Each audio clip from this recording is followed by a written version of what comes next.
Kids are doing more poorly today on standardized testing than they have in the past.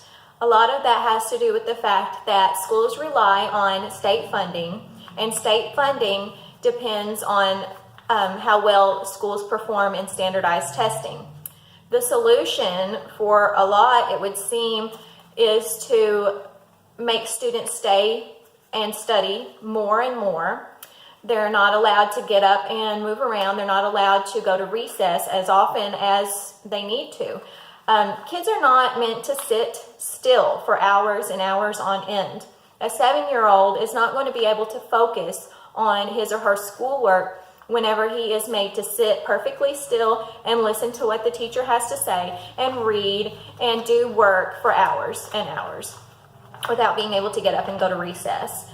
Some schools are really realizing this, and they are implementing more recesses during the day. And they have found that this is really helping students do a lot better with their standardized testing.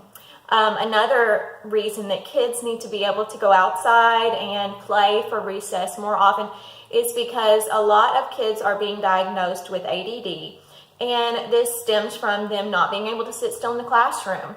They're not able to focus, they are fidgety, they're bored, they're talking to their friends, and they just can't sit still. And so what's wrong with the kid? Well, they must have ADD, and they have to go to the doctor. They're put on medication when in some cases, not all cases obviously, but in some cases, they really just need to go outside and run off some of that energy, and they need to play. Kids are not getting the activity that they need at home after school, so they definitely need to be able to get their activity in during the school day.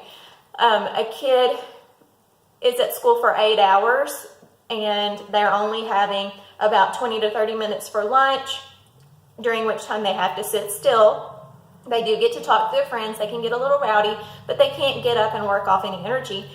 And then about 20 or 30 minutes for recess, when really kids need a little, not necessarily long recesses multiple times during the day, but 10 or 15 minutes more frequently during the day will really help them focus better and perform better on their standardized testing and all of their goals that they're trying to achieve during the school year. And it would really help with the schools themselves and with all of the students, and it would help the students feel better about themselves. Students get very discouraged whenever they feel dumb because they're not able to keep up with the rest of the kids, but really they just need to have more physical activity during the day. And I believe that if kids are allowed that opportunity to get up and go outside and run off some steam for 10 minutes, once in the morning, once in the late morning, once again in the afternoon, they're really going to perform better with all of their school tasks.